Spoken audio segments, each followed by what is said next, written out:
Глава 5. Мир неорганических существ.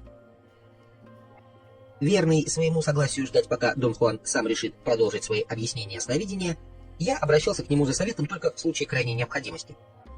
Однако он, как правило, производил впечатление человека, который не просто не желает обсуждать сновидение, но еще и раздражен моим отношением к этому предмету. По моему мнению, подтверждением его недовольства мною было то, что всегда, когда мы начинали обсуждать мою практику сновидения, он преднамеренно преуменьшал важность достигнутого мной.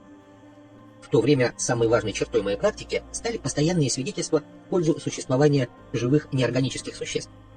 После того, как я встретился с ними в своих сновидениях, и особенно после столкновения с ними в пустынных окрестностях дома Дона Хуана, у меня были веские основания считать их существование подлинным фактом.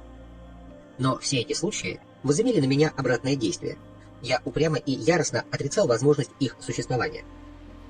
А затем мое настроение изменилось, и я решил провести объективное исследование вопроса, связанного с ними. Метод исследования предполагал, что я прежде всего буду вести регулярные записи того, что случается в моих занятиях сновидением, а затем использую эти записи в качестве достаточного основания для вывода, подтвердилось ли на практике то, что я предполагал о неорганических существах. Фактически я исписал сотни страниц скрупулезными, но бессмысленными описаниями, в то время как достаточные свидетельства в пользу их существования были получены мной почти в самом начале моих изысканий.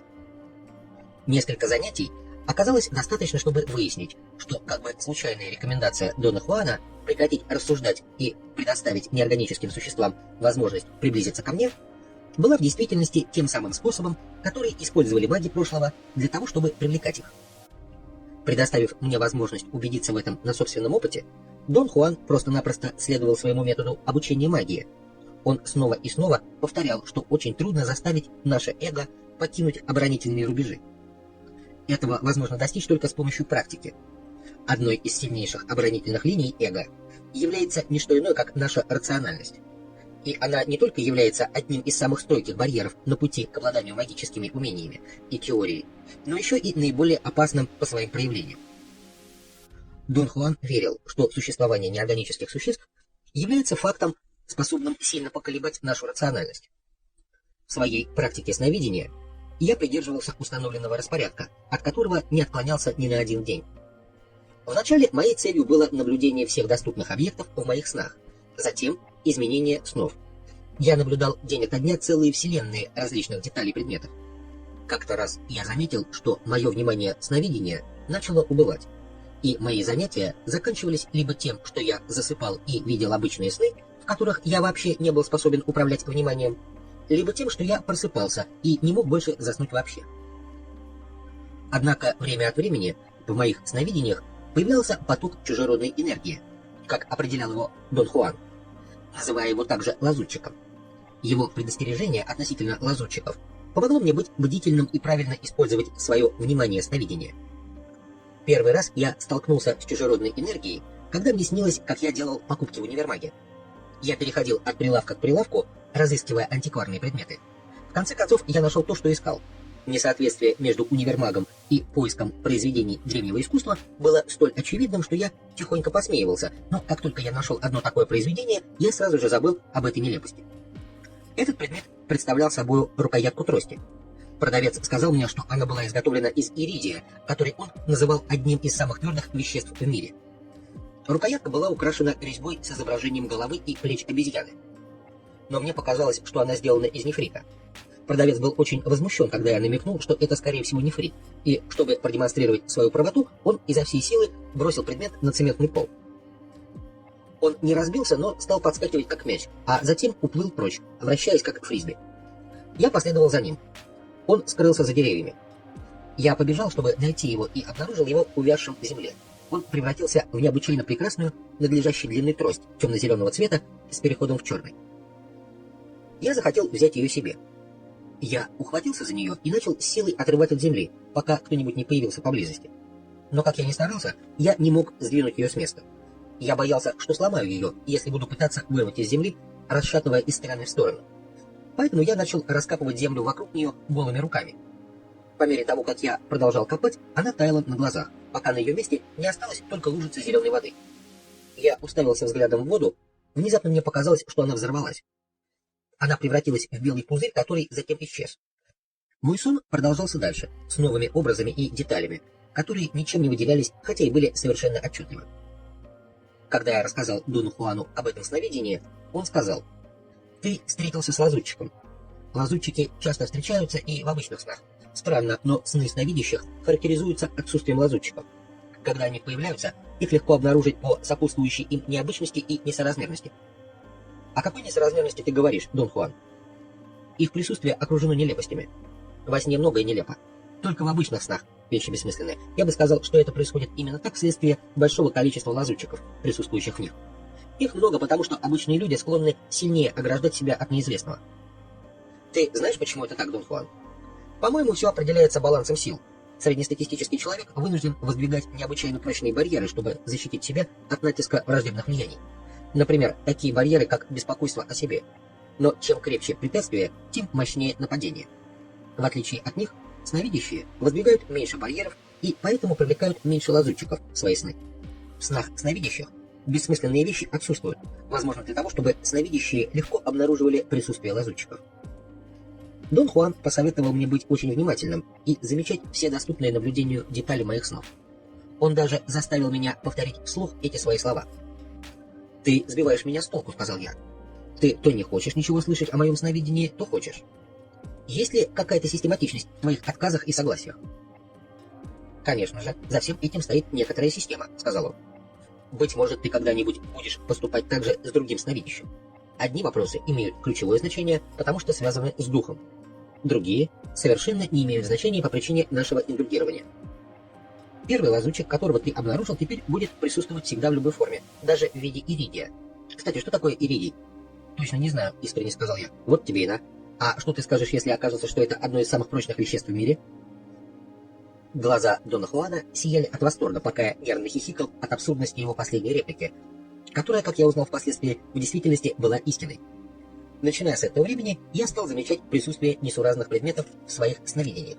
Стоило мне допустить верность слов Дона Хуана, определяющих суть чужеродной энергии во сне, и я вскоре полностью согласился с тем, что нелепые вещи в моих сновидениях являются на самом деле пришельцами из других миров. После того, как я обнаруживал их, мое внимание сновидения всегда полностью сосредотачивалось на них, чего не происходило ни в каких других условиях. И еще я заметил, что каждый раз, когда чужеродная энергия проникала в мои сны, мое внимание в них вынуждено было усиленно работать, чтобы превратить ее в какой-нибудь знакомый объект. Препятствие, с которым сталкивалось мое внимание в этом случае, состояло в его неспособности полностью совершить такое преображение. В итоге я получал какой-то диковинный объект, почти мне незнакомый. Впоследствии чужеродная энергия довольно быстро исчезала. Нестандартный предмет пропадал, превращаясь в пузырь света, который вскоре поглощался другими деталями моего сна. Когда я попросил Дона Хуана прокомментировать то, что происходит в моем сновидении, он сказал: «В настоящее время лазутчики в твоих снах являются шпионами, присылаемыми из неорганического мира. Они очень недолговечны, что означает их неспособность долго оставаться во сне». «Почему ты говоришь, что они шпионы, Дон Хуан?» «Они приходят в поисках возможности поглощать сознание других существ. У них есть собственное сознание и цель, хотя она недоступна постижению нашему разуму. По типу их сознания и замыслов, их, вероятно, можно сравнить с деревьями. Внутренние устремления деревьев и неорганических существ непонятны нам, потому что они намного более медленны, чем наши». «Почему ты так считаешь, Дон Хуан?» «И деревья, и неорганические существа живут дольше, чем мы.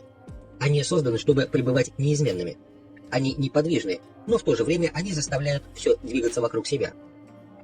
Ты хочешь сказать, Дон Хуан, что неорганические существа являются такими же почти неизменными сущностями, как и деревья?» «Именно так. То, что ты видишь в сновидении в виде светлых и темных полых трубочек, является их проекцией. То, что ты слышишь во сне как голос эмиссара, тоже их порождение, равно как и их лазутчики». По какой-то непонятной мне глубинной причине я был подавлен этими словами. Внезапно меня охватило беспокойство. Я спросил Дона Хуана, являются ли и деревья подобными проекциями. «Являются», — сказал он. «Более того, эти проекции более враждебны к нам, чем их аналоги из неорганического мира. Сновидящий никогда не вступает в контакт с деревьями, если только он не находится в теплых приятельских отношениях с другими мирами, что является очень труднодостижимым состоянием. У нас нет друзей на этой земле, ты ведь знаешь. Он грустно улыбнулся и добавил. Ни для кого не секрет, почему это так. Возможно, это не секрет для тебя, Дон Хуан, но со всей определенностью это тайна для меня. Наши действия разрушительны. Мы настроили всех живых существ против себя на этой земле. Вот почему у нас нет друзей. Я чувствовал себя так неловко, что хотел вовсе прекратить беседу. Внутреннее побуждение вынудило меня вернуться к обсуждению неорганических существ. «Что, по твоему мнению, мне следует делать, чтобы последовать за лазутчиками?» — спросил я. «А зачем, собственно, тебе нужно следовать за ними?» «Я занимаюсь научными исследованиями неорганических существ. Ты подшучиваешь надо мной, не так ли? Я думал, что ты непоколебим в своем отрицании их существования». Его издевательский голос и раскаты смеха ясно показали мне его отношение к моему научному исследованию. «Я теперь придерживаюсь другого мнения, Дон Хуан. Теперь я хочу изучить все эти сущности. Помни, что мир неорганических существ был сферой деятельности магов прошлого. Чтобы пробраться туда, они тщательно концентрировали свое внимание в сновидении на наблюдаемых объектах. Таким образом, они были способны обнаруживать лазутчиков. И когда лазутчики оказывались в центре их внимания, они выкрикивали вслух намерение следовать за ними. Как только маги древности заявляли об этом своем намерении, они уходили, увлекаемые чужеродной энергией. Так ли все просто, Дон Хуан?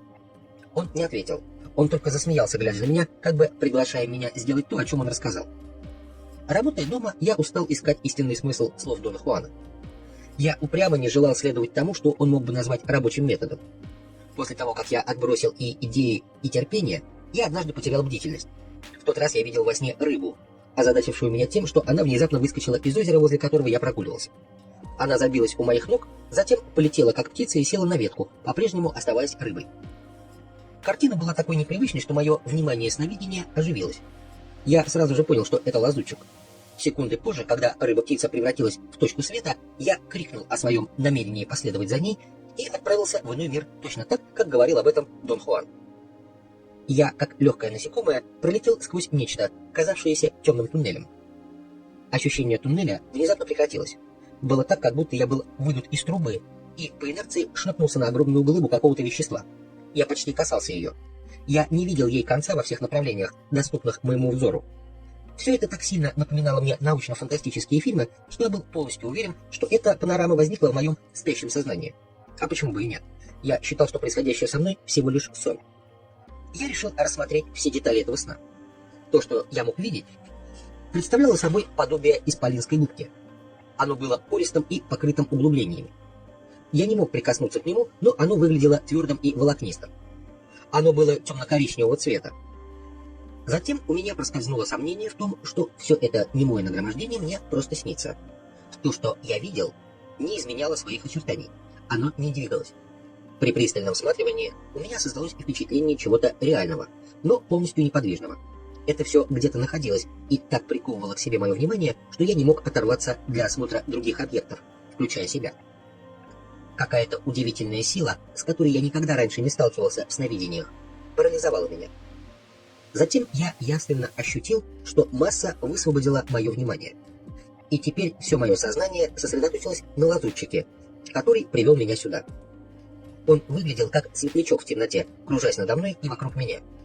В этом мире лазутчик был пузырьком чистой энергии. Я мог видеть кипение его энергии. Казалось, он знает обо мне. Внезапно он приблизился ко мне, а затем притянул и оттолкнул меня.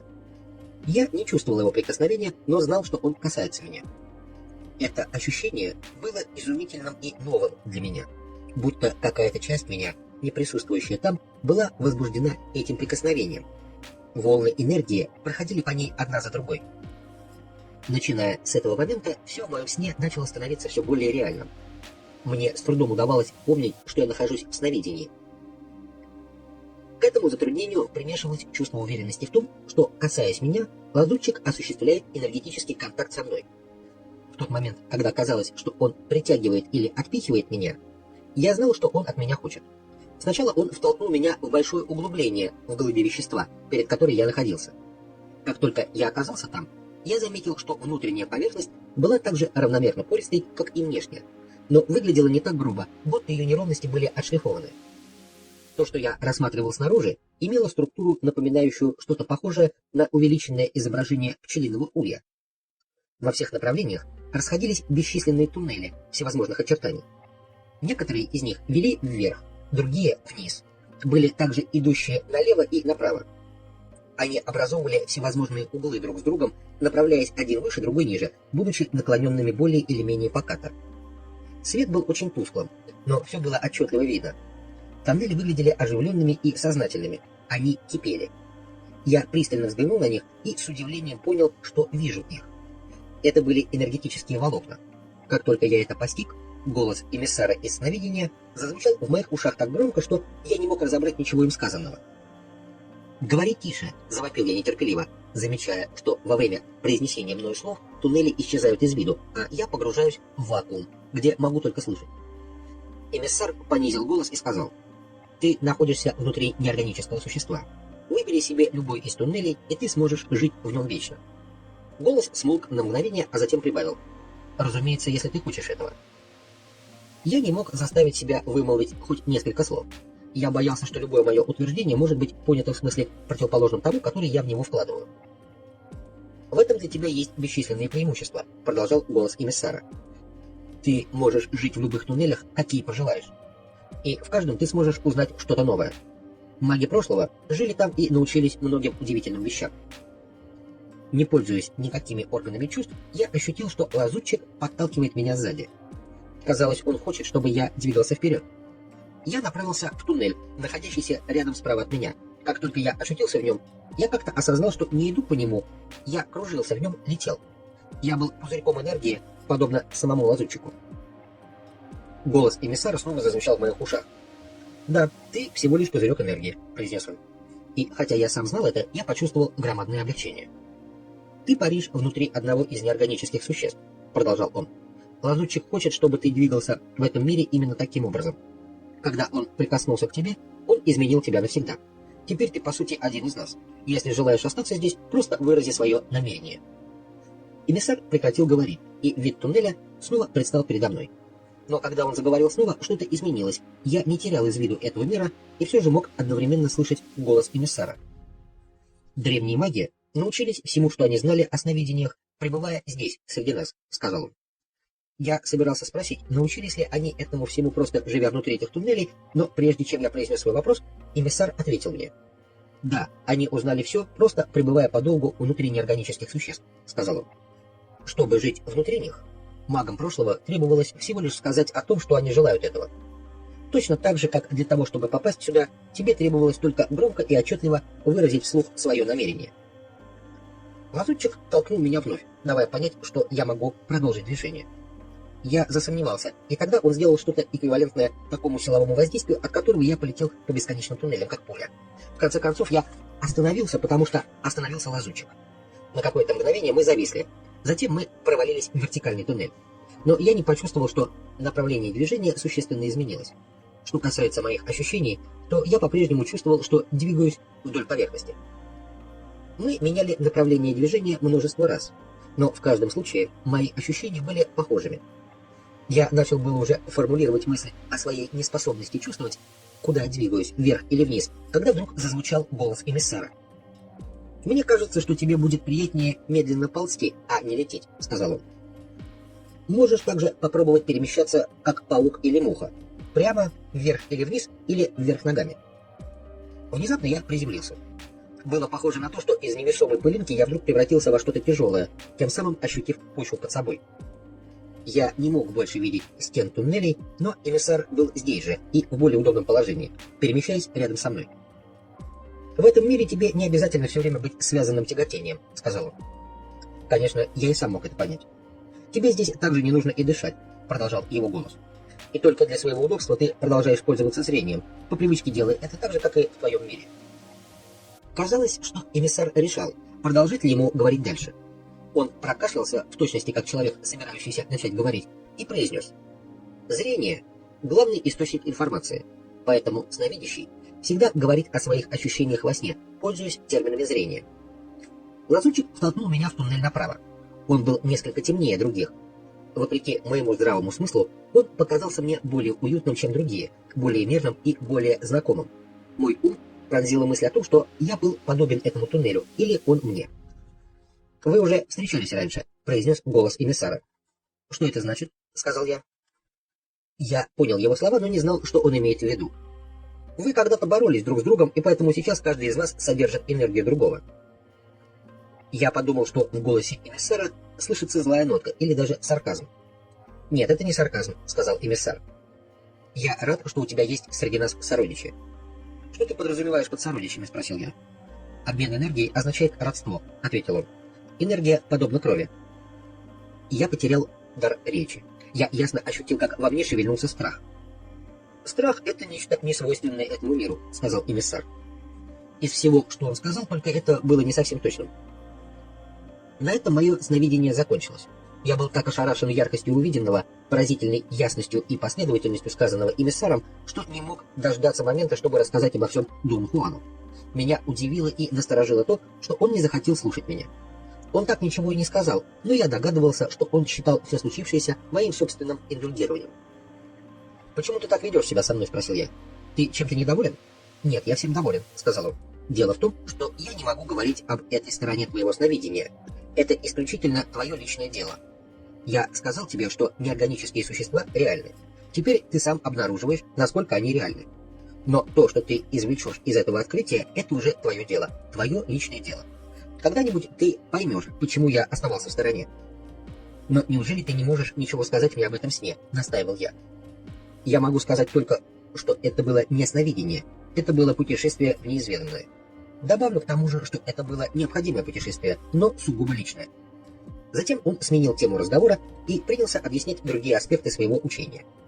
Начиная с этого дня, несмотря на мой страх и нежелание Дона Хуана дать мне совет, я стал в своих сновидениях регулярно посещать тот губчатый мир. Я вскоре обнаружил, что чем больше возрастает моя способность замечать детали предметов в сновидении, тем искуснее я становлюсь в выявлении лазутчиков. Когда я узнавал лазутчиков по их чужеродной энергии, они еще некоторое время оставались в моем поле зрения. Если же я пытался превращать лазутчиков в отчасти знакомые мне объекты, они оставались даже дольше обычного, беспорядочно меняя форму. А когда я следовал за ними, громко провозглашая вслух свое намерение попасть в их мир, лазутчики полностью переводили мое внимание сновидения на мир, лежащий за пределами моего обычного воображения. Дон Хуан сказал, что неорганические существа всегда испытывают потребность обучать. Но он не упомянул при этом, что они обучают сновидению. Он сообщил, что эмиссар в сновидении, будучи обычным голосом, является идеальным мостиком между тем миром и нашим. Я обнаружил, что эмиссар представляет собой зачастую не просто голос наставника, но еще и голос умелого торгового агента. Он объяснял мне снова и снова в нужном месте и в соответствующее время преимущества своего мира. Кроме этого, он также преподал мне неоценимые уроки сновидения. Слушая его объяснения, я понял, почему маги прошлого отдавали предпочтение практическим занятиям. Чтобы в совершенстве овладеть сновидением, тебе прежде всего следует прекратить внутренний диалог, сказал мне однажды эмиссар. Для того, чтобы достичь успеха прекращения диалога, держи между пальцами несколько кристаллов кварца длиной 2 или 3 дюйма или несколько тонких отшлифованных речных камушков. Согни чуть-чуть пальцы и зажми кристаллы или гальку между ними. Эмиссар сообщил, что металлические предметы, если они соответствуют размеру и ширине пальцев, оказывают тот же эффект. Метод состоит в том, чтобы удерживать как минимум по 3 тонких вещи между пальцами каждой из рук, сжимая их почти до боли в кистях. Это давление необычно действует на внутренний диалог, успокаивая его. Эмиссар отдавал предпочтение кристаллам кварца. Он сказал, что результат в этом случае будет наиболее эффективным, хотя для этой практики подходит все что угодно.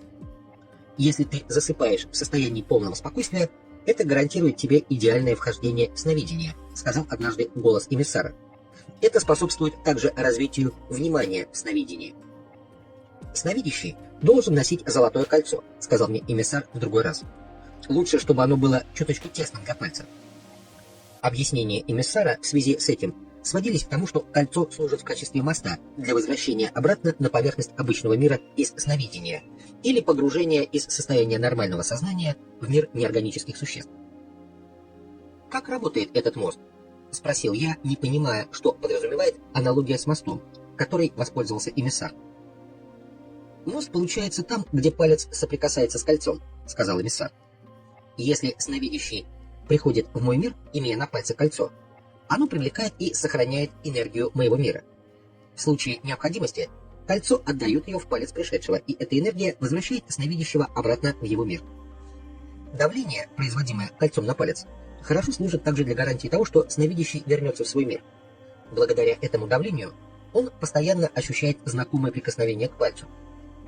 В ходе одного из последующих занятий эмиссар сообщил, что наша кожа является органом, идеально подходящим для передачи энергетических волн обычного мира в мир неорганических существ, и наоборот. Он посоветовал мне следить за тем, чтобы моя кожа была прохладной, чистой и нежирной. Он также порекомендовал сновидящим носить тугой пояс, повязку на голове или ожерелье, чтобы создать давление в точках кожи, служащих центрами обмена энергии. Эмиссар также объяснил, что в обычном состоянии кожа автоматически предотвращает выход энергии из тела, и что если мы хотим не только сохранять энергию, но и переводить ее из одного мира в другой, мы должны громко выразить в сновидении соответствующее намерение. Однажды эмиссар сделал мне настоящий подарок. Он сказал, что для обеспечения живости и точности работы внимания сновидения нам следует черпать его из области, которая находится у нас во рту непосредственно за небом. В этом месте у всех людей располагается огромный резервуар внимания. Эмиссар специально порекомендовал научиться прижимать в сновидении кончик языка к небу. Он сказал, что это более сложная задача, чем нахождение рук во сне. Но, решив эту задачу, сновидящий достигает удивительных результатов в смысле контроля внимания сновидения. Я получил целые горы инструкций по поводу всех возможных аспектов моих занятий. Эти инструкции я бы очень скоро забыл, если бы эмиссар не продолжал регулярно повторять их мне. Я спросил у Дона Хуана, как мне быть с тем, что я забываю. Его замечание было кратким, как я и ожидал. «Сосредоточься только на том, что эмиссар говорит тебе о сновидении», — сказал он. Все, о чем неустанно повторял голос эмиссара, я схватывал с неизменным интересом и рвением. Но верной рекомендации Дона Хуана я следовал указаниям эмиссара только в отношении сновидения, лично проверяя практическую ценность его инструкций. Наиболее важной информацией для меня оказалось то, что он сказал о внимании сновидения, источником которого является небо. Мне потребовалось приложить много усилий, чтобы начать чувствовать в состоянии сновидения кончик языка, прижимающийся к небу. Как только я научился этому, мое внимание сновидения зажило своей собственной жизнью и стало, может быть, лучше, чем мое обычное внимание в нашем мире. Мне потребовалось не так уж много времени, чтобы понять, как глубоко маги прошлого были связаны с неорганическими существами. Объяснения и предостережения Дона Хуана об опасности такой связи стали для меня более насущными, чем когда-либо раньше. Я пытался сделать все от меня зависящее, чтобы соответствовать его стандартам самооценки, не поддаваясь их влиянию. Поэтому голос эмиссара и все, что он говорил, представляли для меня постоянный вызов. Мне следовало любыми средствами не поддаться искушению со стороны эмиссара, когда он обещал мне всевозможные знания. Мне приходилось противостоять ему в одиночку, поскольку Дон Хуан по-прежнему отказывался выслушивать меня. «Ты должен хотя бы намекнуть о том, что мне делать», — настаивал я, однажды будучи достаточно прямолинейным, чтобы заговорить об этом. «Я не могу», — сказал он с оттенком категоричности. «И не спрашивай меня снова, ведь я сказал тебе, что в этом случае сновидящий должен все решать сам. Но ведь ты даже не подозреваешь, что я собираюсь спросить. О, я знаю. Ты хочешь, чтобы я сказал тебе, что ты поступаешь правильно, когда торчишь в одном из тех туннелей, только за тем, чтобы узнать новое от эмиссара». Я признал, что именно это и было моим затруднением. И если он не мог мне помочь решить его, то я хотел, по крайней мере, узнать, что означала возможность жить внутри тех туннелей. «Я сам прошел через всю эту суету», — продолжал Дон Хуан. «И никто не мог помочь мне, потому что здесь все определяется исключительно личным непреклонным решением, которое ты принимаешь, если высказываешь намерение остаться жить в том мире. Чтобы хитростью вынудить тебя заявить об этом намерении, неорганические существа потакают твоим самым тайным желаниям. Они ведут себя как дьяволы, Дон Хуан. Ты можешь говорить все, что угодно, но это не то, о чем ты в действительности думаешь. Для тебя дьяволом является соблазн сдаться, особенно когда они сулят тебе такие награды. По-моему, дьявольская природа мира неорганических существ проявляется в том, что он является единственным прибежищем для сновидящих во всей этой враждебной вселенной. Действительно ли он является небесами для сновидящих, Дон Хуан? Определенно, для некоторых из них это так, но не для меня. Мне не нужна поддержка и защита. Я знаю, кто я. Я одинок во враждебной вселенной, но я научился произносить «да будет так». Это был конец нашего обмена мнениями. Он не сказал того, что я желал услышать. Но я не знал, что одно лишь стремление постичь секрет жизни в туннеле уже почти означает выбор в пользу жизни там. Но я не был заинтересован в этом. Я сразу принял решение продолжать свою практику сновидения безо всяких дальнейших осложнений. Я тут же сказал об этом Дону Хуану. «Не говори этого», — посоветовал он мне. «Пойми только, что если ты решишь остаться там, это твое решение будет последним. Ты никогда не вернешься оттуда. Сейчас уже невозможно объективно судить о том, что было со мной, когда я несчетное число раз сновидел тот мир. Я могу сказать, что он представлялся мне миром настолько реальным, насколько может быть таковым сновидение. Я также могу сказать, что он казался не менее настоящим, чем наш привычный обыденный мир. Посещая в сновидении тот мир, я осознал то, что Дон Хуан говорил мне много раз. Под влиянием занятий сновидением реальность сильно видоизменяется. Я столкнулся с двумя возможностями, с которыми, по словам Дона Хуана, встречаются все сновидящие. Либо мы осторожно перестраиваемся, либо мы сразу полностью отбрасываем нашу систему интерпретации чувственных данных. По словам Дона Хуана, изменение системы интерпретации означает намерение ее постепенно перестроить. Это значит, что человек целенаправленно и тщательно расширяет свои возможности. Живя в соответствии с учением магов, сновидящие освобождают и запасают энергию, необходимую для прекращения рациональных рассуждений, и тем самым содействуют предполагаемому изменению. Он объяснил, что если мы делаем выбор в пользу перенастройки нашей системы интерпретации мира, окружающая нас реальность становится подвижной, и рамки того, что мы считаем реальным, расширяются, не подвергая нас опасности потерять ощущение целостности мира. Поэтому сновидение фактически является дверью в другие аспекты того, чем на самом деле является реальность. Если же мы выбираем второй путь, путь отбрасывания системы интерпретации, масштабы того, что можно воспринимать без возможности объяснить, невероятно возрастают. Расширение сферы ощущений в этом случае так велико, что те несколько оставшихся средств интерпретации не способны вместить всего разнообразия мира. При этом нас охватывает чувство потрясающей реальности того, что казалось нереальным, и полной нереальности того, что всегда казалось реальным, но в действительности не являлось таковым. Для меня единственной приемлемой возможностью была реконструкция и расширение интерпретационной системы. Посещая в сновидении мир неорганических существ, я столкнулся с нарастающим чувством естественности этого мира для меня. Это началось с моего умения обнаруживать лазутчиков, продолжалось, когда я слушал объяснения эмиссара в сновидении, и закончилось моим путешествием по туннелям. Я летал в них, не ощущая практически ничего, но в то же время осознавая пространство и время, хотя и не в смысле, доступном нашей рациональности в обычных условиях. Однако особенность туннелей, связанные с количеством и качеством деталей в каждом из них, а также существенные различия в расстоянии между ними и в их параметрах, были столь заметны для меня, что, посещая их, я чувствовал себя проводящим объективные исследования. Перенастройка моей системы интерпретации больше всего сказалась в отношении моего знания о мире неорганических существ. В их мире, который был реален для меня, я чувствовал себя пузырьком энергии. Поэтому я мог со свистом носиться в туннелях, как бы летая со скоростью света, или ползать по их стенам, как насекомые. Когда я летел, голос сообщал мне не бессистемную, но вполне последовательную информацию о деталях сна, на которых я останавливал свое внимание. Эти детали представляли собой изощренные выпуклости, напоминающие шрифт для слепых. Когда же я ползал по стенкам, я мог видеть те же самые их особенности с большей ясностью и слышать тот же голос, на этот раз объясняющий мне все более подробно. Неизбежным последствием этого для меня было развитие у меня чувства двойственности моего положения. С одной стороны, я знал, что сновижу. С другой, я чувствовал, что совершаю такое же полезное путешествие, как и всякое другое, не менее реальное путешествие в нашем обычном мире. Эта неподдельная двойственность моего положения была следствием того, о чем говорил Дон Хуан. Существование неорганических существ является сильным ударом по нашему здравому смыслу. Только после того, как я перестал постоянно рационализировать, я получил некоторое облегчение. Раньше я находился в затруднительном положении в связи с тем, что одновременно серьезно верил в возможность подтвердить существование неорганических существ и в то же время был убежден, что это всего лишь сон. Затем, в какой-то момент, когда напряжение, связанное с моим двойственным положением, чуть было не погубило меня, в моем отношении к проблеме, безо всякого вмешательства сознания, произошло резкое изменение.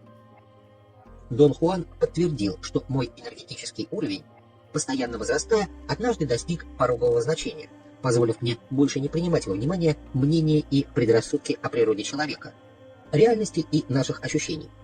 С этого дня я восхищаюсь знаниями независимо от их логичности и практической значимости, а также, что важнее всего, независимо от моих личных предпочтений.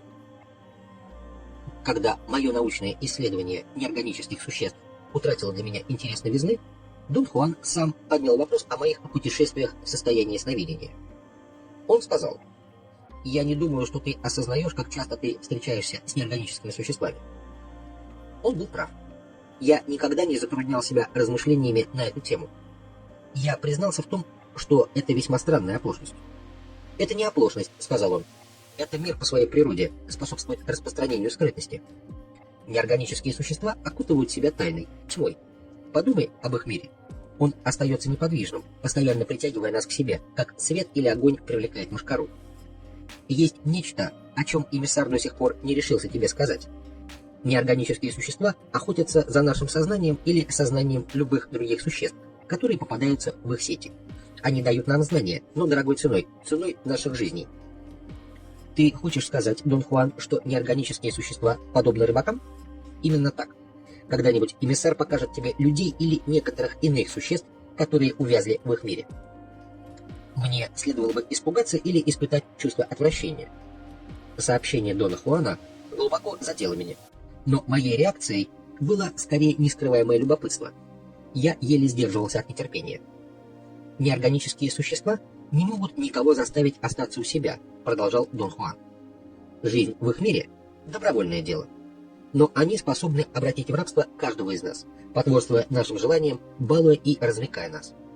Опасайся осознания, которое неподвижно. Такое осознание притягивает к себе все движущееся и достигает этого, как я тебе уже говорил, создавая проекции, иногда самые фантасмагорические проекции». Я попросил Дона Хуана объяснить, что значит выражение «фантасмагорические проекции». Он сказал, что неорганические существа используют в качестве приманки глубинные чувства сновидящих и безжалостно играют на них. Они создают привидения, чтобы завлечь либо напугать сновидящих. Он напомнил мне, что я уже сражался с одним из таких призраков. Он объяснил, что неорганические существа – искусные иллюзионисты, которые любят проецировать себя как слайды на экран. «Бывшие маги пострадали вследствие того, что безрассудно доверяли этим проекциям», — продолжал он. «Маги прошлого верили, что их союзники могущественны. Они упустили из виду факт, что те представляют собой лишь разреженную энергию, проецируемую сквозь миры, как кинофильм вселенских масштабов. Ты противоречишь себе, Дон Хуан. Ты сам говорил, что неорганические существа реальны. Сейчас ты говоришь, что это обычные картинки. И я тогда имел в виду, что в нашем мире неорганические существа подобны подвижным картинкам, спроецированным на экран, и я могу еще добавить, что они напоминают перемещающиеся образы, создаваемые разреженной энергией, освещающей границу раздела двух миров. А как насчет неорганических существ в их собственном мире? Там они тоже напоминают подвижные картинки? Ни в коем случае. Тот мир так же реален, как и наш. Маги прошлого описывали мир неорганических существ как пузырь с углублениями и порами, плавающий в некотором темном пространстве. Они изображали неорганические существа в виде пустотелых палочек, связанных вместе как клетки наших тел. Маги, жившие когда-то, называли это громадное хитросплетение лабиринтом светотени. Правда, что каждый сновидящий видит тот мир точно таким же? Конечно, каждый сновидящий видит его таким, как он есть. Ты думаешь, что ты в этом смысле особенный? Я признался, что какое-то свойство их мира постоянно дает мне ощущение, что я особенный. Это очень приятное и яркое ощущение собственной исключительности не было создано ни голосом эмиссара в сновидении, ни чем-либо другим, о чем я мог сознательно подумать. «Это как раз то, что сразило магов прошлого», — сказал Дон Хуан. «Неорганические существа поступили с ними так же, как они сейчас поступают с тобой. Они создали у магов ощущение того, что те единственные в своем роде. К этому следует прибавить еще более пагубное чувство — иллюзию обладания силой. Сила и уникальность несокрушимые развращающие факторы. Остерегайся. Как тебе самому удалось избежать этой опасности, Дон Хуан? Я посетил этот мир несколько раз, после чего я ни разу туда не возвращался. Дон Хуан объяснил, что, по мнению магов, Вселенная населена хищниками, и маги, как никто другой, должны принимать это во внимание во всех своих обычных магических действиях. Его идея состояла в том, что сознанию присуще свойство непрерывного роста, и единственная возможность для этого открывается в борьбе за жизнь и противостоянии смерти. Сознание магов, когда они практикуют сновидение, растет, продолжал он, и по мере его возрастания что-то внешнее по отношению к нему признает и замечает этот рост и стремится овладеть им. Неорганические существа стремятся к этому обладанию новым повышенным уровнем сознания. Сновидящие должны всегда быть начеку. Они легко могут стать жертвой в тот момент, когда идут на риск, путешествуя по вселенной хищников. Что бы ты мне посоветовал в качестве самозащиты, Дон Хуан? Будь бдительным каждую минуту. Не давай возможности никому и ничему принимать решения за тебя. Посещай мир неорганических существ только тогда, когда ты сам этого хочешь. Честно говоря, Дон Хуан, я не знаю, как мне быть. После того, как я встретился с лазутчиком, во мне появилась громадная тяга бывать там, и я ничего не могу с собой поделать. Перестань. Ты думаешь, я так легко тебе поверю? Конечно же, ты можешь прекратить это. Ты просто не пытался, только и всего. Я настойчиво утверждал, что не могу прекратить. Он не стал больше об этом говорить со мной, и я был благодарен ему за это. Беспокоящее чувство вины стало терзать меня. По какой-то непонятной причине мысль о том, чтобы волевым усилием прекратить привязанность к лазутчикам, никогда не приходила мне в голову. Как обычно, Дон Хуан был прав. Я обнаружил, что могу изменять ход своего сновидения, намереваясь идти по намеченному пути. Ведь это я своим намерением позволял лазутчикам переводить себя в их мир.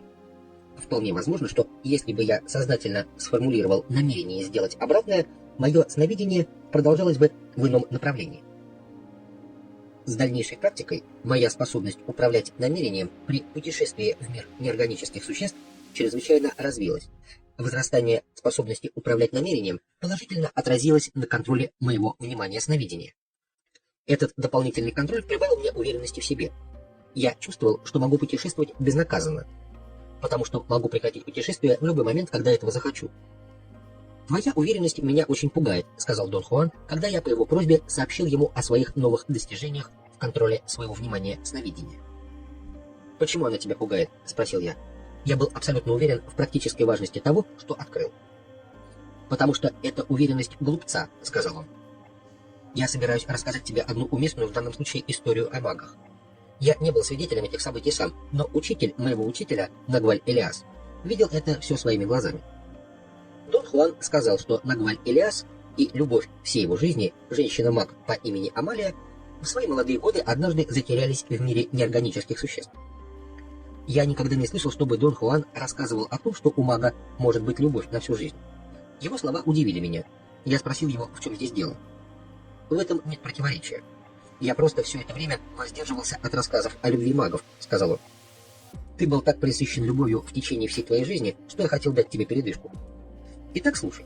Нагваль Элиас и любовь всей его жизни, ведьма Амалия, заблудились в мире неорганических существ, продолжал Дон Хуан. Они были там не в сновидении, а вместе со своими физическими телами. Как это случилось, Дон Хуан? Их учитель, Нагваль Розенде, был очень близок по темпераменту и методам обучения к магам прошлого. Он собирался помочь Элиасу и Амалии в их занятиях, но вместо этого вытолкнул их за некоторую смертельно опасную грань. Нагваль Розенде не собирался переводить их туда. Он хотел только переместить своих двух учеников во второе внимание, но вместо этого в результате получил их исчезновение.